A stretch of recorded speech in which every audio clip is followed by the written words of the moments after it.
This is my 2017 Audi S3 Prestige, and I bought it in early 2022 at the peak of the used car market to be my new daily driver. I purchased this car from Carvana, which was a complete mistake that I definitely regret purchasing with them. You can learn about that crisis in the top corner. But I bought this car with 29,000 miles on it, and it now has over 52,000 miles on it. So in that 25,000 miles or so, a lot has happened. That is exactly what I'd like to talk about today, is ultimately, am I happy with my purchase 3 years later? But let's discuss some things I like and don't like, work I've done to the car, problems I've had, my future plans, and more. So what problems have I had with this car in about 23,000 miles and 3 years of ownership? Well, when I bought this car, it was still under warranty. So I took it to the Audi dealer and said, can you guys do a service on this? But can you also take a look at it and just do an inspection, kind of a post-purchase inspection, let me know what you find. And they found two things. One of those was a seeping or leaking water pump, and the second was a good bit of oil around the valve cover. So I had to fight with Carvana, this is part of the reason why I hate Carvana, for ages to get them to cover these repairs under their warranty. They finally agreed. That was about $3,000. I'm glad that Carvana covered it. Otherwise, I probably would have attempted the work myself and would have been able to do it. But those are kind of the two biggest problems I had early on. Shortly after those were repaired, though, the car was hit by an RV. I was filling up at a gas station in Yuma, Arizona. Some 93-year-old man in the RV took the turn too sharp and completely ran over the front end of the car. That did about $9,000 in damage. That was damage to the bumper. I needed a new hood, I needed a new fender, and I needed a new headlight. But those are the biggest problems that I've had. Since then, recently I have noticed what appears to be maybe a very, very slow leak or seep coming from the water pump housing again. That was a couple thousand miles ago. I had to put about an ounce or two of coolant in it, and it hasn't come back, or it hasn't really dropped much since. So I'm gonna keep monitoring that. Again, that's like really the biggest common fault on this platform is the water pump. So I'm not really incredibly surprised, but the Audi actually did issue a recall on these, so I'm hoping that I'm probably gonna have to give them a call eventually and ask if they'll recall it. But again, this is a very, very slow leak. On top of that, I've had an issue with, I think, what's called phantom braking. This is very rare. It maybe happens once every couple months, but I'll be backing out of my driveway. The parking sensors will thinks it sees a car coming, and it'll let you know. But if you keep going and there is a car, it'll slam on the brakes for you, which is great for people who don't pay attention. However, if you pay attention like me and there is no car and it thinks it sees a car, it'll slam on the brakes and it'll like completely lock up the car for a couple seconds. Very weird, very frustrating. I have had that happen once or twice on the highway as well. If someone merges in front of me at a close proximity, the car will kind of slam on its brakes for about a split second and beep at you. Again, very, very few and far between, but that has happened maybe 5 times or so in the 3 years that I have owned it. Additionally, I also have a weird problem where the traction control button does not work. So I can't turn off traction control. I have no idea why it does this. I've tried to do some reading online. I have not seen anything about it. Maybe the button is somehow bad. All the other buttons on that panel work fine, but I can't turn off traction control. Those are some problems I've had, but let's discuss maintenance I've done. And to be honest, this section is extremely short. Outside of taking it to the Audi dealer a couple of times while it was still under warranty for maintenance, that also included things like a Haldex service or a DSG service, I really haven't had to do much. I've done 2 oil changes by myself. I've done a couple of tire rotations. I did have to do a new battery and a new cabin air filter, but that's really it. So in the 3 years I've owned it, what modifications have I done to this car? Well, you're looking at one of them right here, and that is these wheels. When I purchased the car, it had some 18-inch wheels on it. They were good, like they look good, but with this car being white especially, the car did not look aggressive at all. And so I got these wheels, which are actually also S3 wheels. They're just a factory option. They are 19s. The gray goes fantastic with the whites. Second thing I've done is paint protection film. After the car was hit, it got repaired. Since the whole new front end basically was brand new, I had paint protection film put on the hood, A-pillars, fenders, bumper, headlights. They did the mirror covers as well as some other little pieces.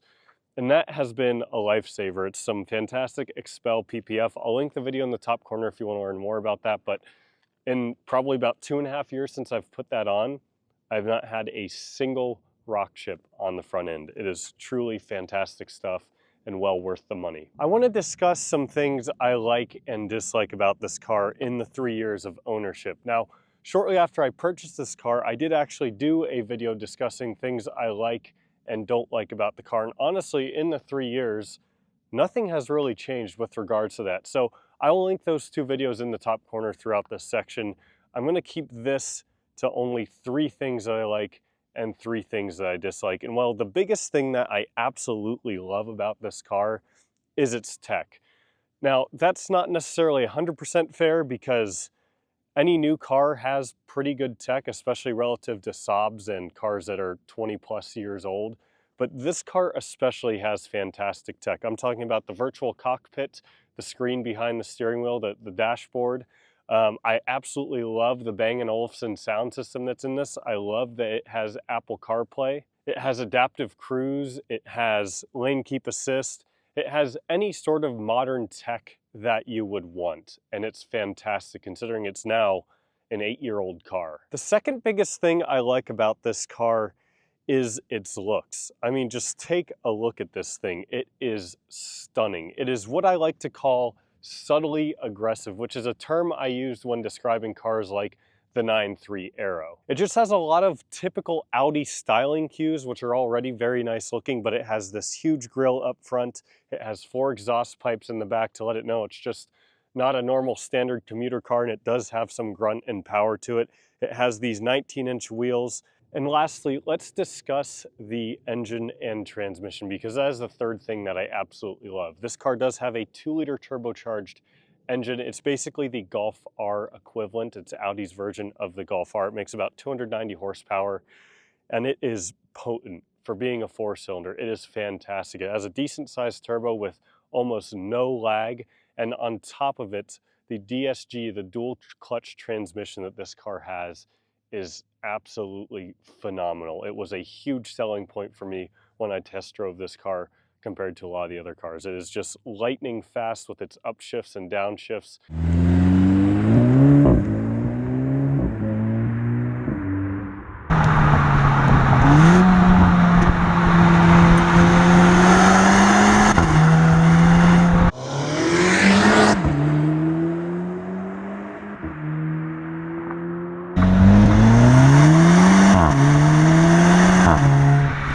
No car is perfect, and there are 3 things, again, there's more than 3, but I'm gonna keep it simple for the sake of this video. There's 3 things that I dislike about this car. Number 1 is kind of the center navigation infotainment screen. It is a little small, especially by modern standards. It's also not a touch screen. I will be fair to Audi, the scroll control and the wheel control and all the buttons that control it that are down in the center console are fantastic, very high quality. They feel great, it's extremely intuitive, but it would be nice if it was a touch screen. Second is the exhaust sound. This car does not sound bad by any means, but it doesn't sound fantastic. It actually does pipe in some fake exhaust noise into the interior, but from the outside, it's not especially spectacular.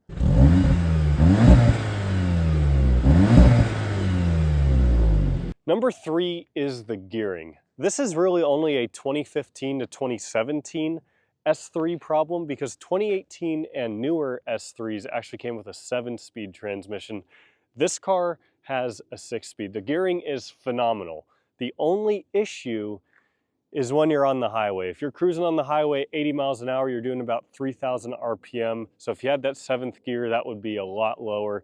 Your gas mileage would be way better, but it is what it is. So what are my future plans for this car? Well, as I said, I bought this car to be my daily driver, and it technically is still my daily driver along with my 9.3, so I don't want to do anything too crazy. But as a car enthusiast, there are always things that you'd like to do.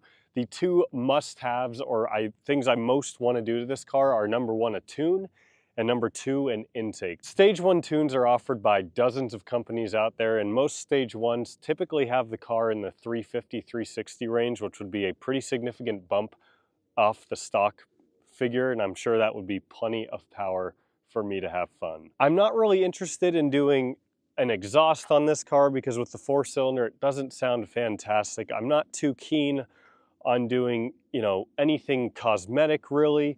I definitely would consider window tint. I think that's definitely something in the books, but intake and tune are hopefully on the list of things to do. Not sure how soon because they are a lot of money, but we'll see. Let's answer the question I posed at the beginning of this video, and that is, do I regret purchasing this car?